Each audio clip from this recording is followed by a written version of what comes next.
Good evening to all. Welcome in my YouTube channel Dr. Mukesh Nautiyal. So today we have the important question series video of lecturer and LT mathematics exam Uttarakhand.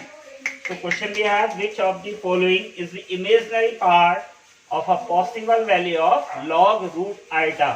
यानी log root iota का imaginary part की इनमें से कौन सी value possible value है? तो इस question को करने से पहले आपको ये फॉर्मूला पता होना चाहिए, E raise to the power iota theta is equal to cos theta plus iota sine theta. तो अगर इसको लिखें थीटा की को रिप्लेस कर दें पाई बाय 2 से, तो cos pi by 2 plus iota sine pi by 2। Cos pi by 2 का value 0, iota sine pi by 2 1। So therefore this is equal to iota, किसके बराबर हो जाएगा? E raise to the power iota pi by 2 is equal to iota. So now we want to find the value of log root iota. So this can be written as log iota की power 1 by 2. So this is 1 by 2 log iota. 1 by 2 log iota. So this can be written as 1 by 2, and this log iota can be written as e raised to the power iota pi by 2. तो ये log e का value कितना हो जाएगा? 1. So this is 1 by 2 and we have iota pi by 2. So this is iota pi by 4. Okay guys. So क्या पूछा उसने? Imaginary part of a possible value of log. तो ये imaginary part iota है, तो possible value क्या है? pi by 4. So your option C is correct. Option C क्या हो गया? Correct. ये last year LT और लेक्चरर दोनों में पूछा गया क्वेश्चन, इसलिए इंपॉर्टेंट क्वेश्चन में मैं सीरीज में आपको ये क्वेश्चन प्रोवाइड करा रहा हूं। अभी नेक्स्ट क्वेश्चन लेके आपके सामने आते हैं। तो second question of important question series video 06 is the distinct eigen value of the matrix. The distinct eigen value of the matrix 1 1 0 1 1 0 0 0 0 r।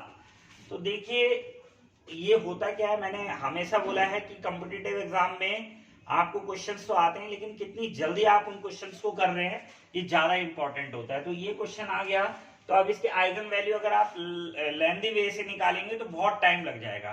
तो एक शॉर्टकट तरीके से मैं इसका आपको बता रहा हूं कि आइगन वैल्यू आपको कैसे निकालना है। तो आंसर देख के ही आप आंसर बता देंगे।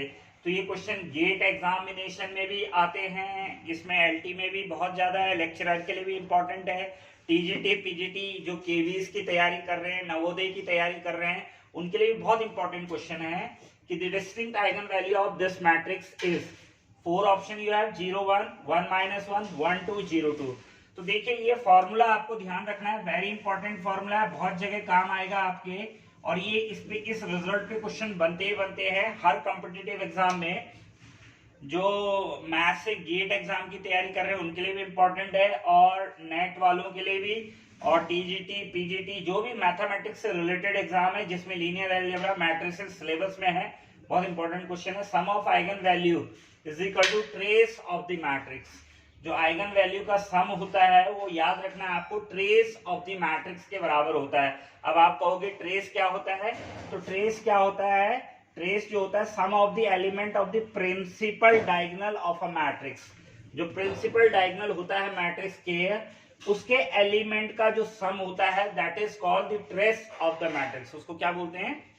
Trace of the matrix. Okay guys, तो यहाँ पर तो सीधी सी बात है कि अगर ट्रेस का सम करें हम, तो आप देखेंगे ट्रेस निकाले मैट्रिक्स का, ट्रेस अगर आप निकालते हैं of matrix of given matrix is कितना हो जाएगा? Sum of principal diagonal element, principal diagonal element, तो 1 + 1 + 0 दैट इज 2। तो अब देखिए सम ऑफ आइगन वैल्यू और ट्रेस ऑफ द मैट्रिक्स बराबर होना चाहिए। तो अगर इसका सम आप करते हैं इन आइगन वैल्यू का, तो 0 1 सम कितना आ रहा है? 1 आ रहा है, तो ये तो हो नहीं सकता क्योंकि सम 2 चाहिए। 1 और -1 का सम कितना आ जाएगा? 0 आ जाएगा। 1 2 का सम कितना आ जाएगा? 3 आ जाएगा। और 0 2 का सम कितना आ जाएगा? अगर आप 0 2 का सम करते हैं तो कितना आएगा? 2 आएगा। तो वही तो है, सम ऑफ आइगन वैल्यू किसके बराबर होना चाहिए? ट्रेस ऑफ द मैट्रिक्स के। तो यहाँ से इस शॉर्टकट विधि से आप क्या कर सकते हैं, इसको इजिली आइडेंटिफाई कर सकते हैं कि option D is correct option, कि सम ऑफ, क्योंकि इस केस में जो आइगन वैल्यू का सम है वो ट्रेस ऑफ द मैट्रिक्स के बराबर आ रहा है। Now next question is let x denote the greatest integer less than or equal to x, then you have to calculate the value of 0 to 2x greatest integer less than equal to x dx is equal to 5 by 2, 3 by 2. Option C is 1 and option D is 0. So we know that, what we know that you heard about the function greatest integer function, आपके बारे में सुना है आपने उसके बारे में। तो उसमें क्या होता है कि जैसे आपने देखा ग्रेटेस्ट इंटीजर फंक्शन में 1.1 का वैल्यू भी क्या हो जाता है 1, 1.2 का वैल्यू क्या हो जाता है दैट इज 1। तो ये क्या कह रहा है let x denote the greatest integer less than और इक्वल टू x। तो इसको आप ऐसे समझें कि जैसे हमारा 0 to 2 है तो हम इसको इसका इंटीग्रेशन निकालना है तो इसको हम दो सेक्शन में डिवाइड करते हैं। जैसे ये बहुत इंपॉर्टेंट क्वेश्चन है लेक्चरर के लिए, एलडी के लिए, एनडीए एग्जाम के लिए, पीजीटी मैथमेटिक्स, टीजीटी मैथमेटिक्स, जहां भी मैथ्स के स्टेट रिलेटेड जो भी एग्जाम है टीजीटी के, पीजीटी के, उन सब में ये क्वेश्चन आ सकता है। तो देखिए आप क्या करेंगे 0 to 2 को आपने पहले ऐसे लिख दिया 0 to 2 x ग्रेटेस्ट इंटीजर, ये जो फंक्शन यहाँ पर दे रखा है लेस देन और इक्वल टू x dx को हमने तोड़ दिया 0 to 1 x dx और 1 to 2 x greatest integer less than equal to x dx। क्योंकि आपको पता है एक प्रॉपर्टी आपको पता होगी इंटीग्रेशन की a to c dx is equal to होता है a to b, अगर इसको fx dx लिखे fx dx तो a to b fx dx plus b to c fx dx। Okay guys, ये जो b है इंटरमीडिएट वाली ये लिमिट सेम होनी चाहिए, तो वही है यहाँ पर 1, ये प्रॉपर्टी लगी a to b and b to c, और रहना वो चाहिए किसके a to c के चाहिए, किसके a to c fx dx is equal to a to b fx dx plus b to c fx dx। Okay, ये एक प्रॉपर्टी होती है जिसका इंटीग्रेशन की एक प्रॉपर्टी है, सबको पता है, वो मैं यूज कर रहा हूँ। सो अब यहाँ दो इंटरवल है, एक तो 0 to 1, तो 0 to 1 में मैंने क्या किया लेस देन, अगर ये प्रॉपर्टी को अप्लाई करते हैं तो ग्रेटेस्ट इंटीजर क्या वैल्यू लेगा, उसने कहा है इंटीजर लेस देन और इक्वल टू x। इसकी फंक्शन की एक प्रॉपर्टी है कि ये क्या करेगा, अगर 0 से 1 है तो ये जो वैल्यू ग्रेटेस्ट इंटीजर जो ये फंक्शन है ये क्या वैल्यू लेगा दैट इज 0 लेगा। तो हमें किसका वैल्यू चाहिए x, और greatest integer less than equal to x, अगर ये वैल्यू 0 लेगा तो x इंटू 0 क्या हो जाएगा दैट इज 0 हो जाएगा। फिर सेकेंड इंटरवल है आपके पास 1 to 2, तो 1 2 में लीस्ट वैल्यू क्या है 1 है आपके पास, सो 1 से 2 में लीस्ट वैल्यू को लेगा ये, तो कितना हो जाएगा, ये जो ग्रेटेस्ट इंटीजर लेस देन और इक्वल टू x है ये कितना वैल्यू लेगा, लीस्ट वैल्यू क्या है यहाँ पर 1 है, तो ये किसको अडॉप्ट करेगा 1 को, 1 से 2 के बीच की जो भी वैल्यू होंगी उनमें ये किसको एक्सेप्ट करेगा, अभी बताया ना मैंने आपको, जैसे 1.1 का ये कितना लेगा दैट इज 1 ही करेगा, 1.2 का भी ये कितना करेगा 1 ही करेगा, 1.3 का भी ये कितना करेगा दैट इज 1 कर देगा। तो यानी क्योंकि इक्वल टू 2 तो है नहीं, लेस देन 2 है, तो 1 से 2 की सारी वैल्यू को ये जो ग्रेटेस्ट इंटीजर लेस देन और इक्वल टू x जो है दैट इज 1 बना देगा। तो उस केस में इस फंक्शन की वैल्यू क्या हो जाएगी x, इसकी जगह 1 रखेंगे तो 1 into x that is x हो जाएगा। ओके गाइस, तो अब इसको हम करेंगे 0 to 2 x greatest integer less than equal to x dx is equal to 0 to 1 x greatest integer function x dx 1 to 2 x greatest integer less than equal to x dx। तो अब हमारे पास क्या है, अभी मैंने बताया, तो ये तो क्या आ गया, इसकी वैल्यू तो 0 है तो ये तो खत्म हो गया।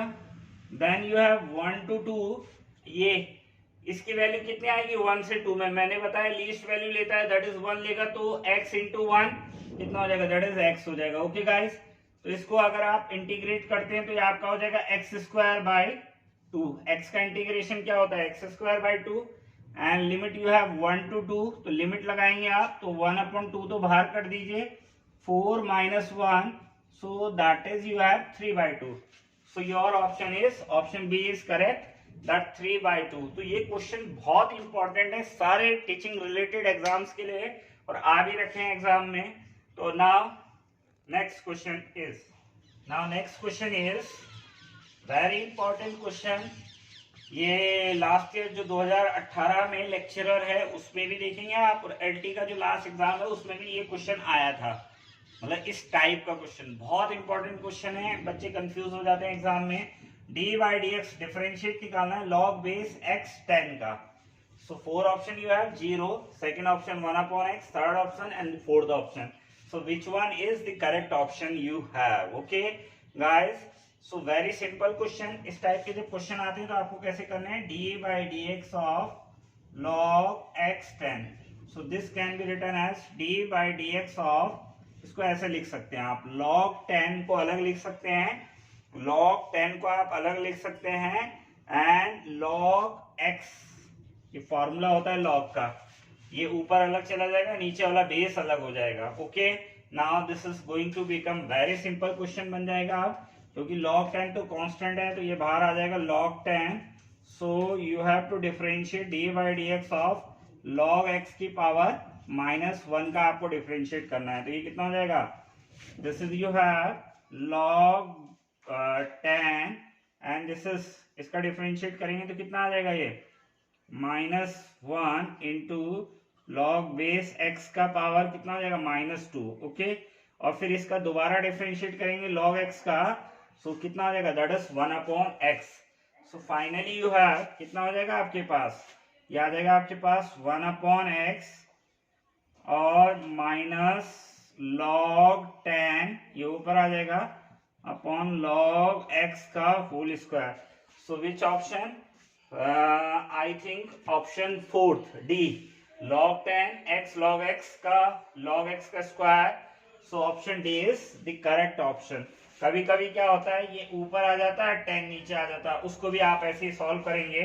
मान लीजिए आपके पास आ गया D by d x of log, यहाँ x आ गया और यहाँ 10 आ गया, तब भी आप ऐसे ही करेंगे log x और log 10, इसका डिफरेंशिएट कर देंगे.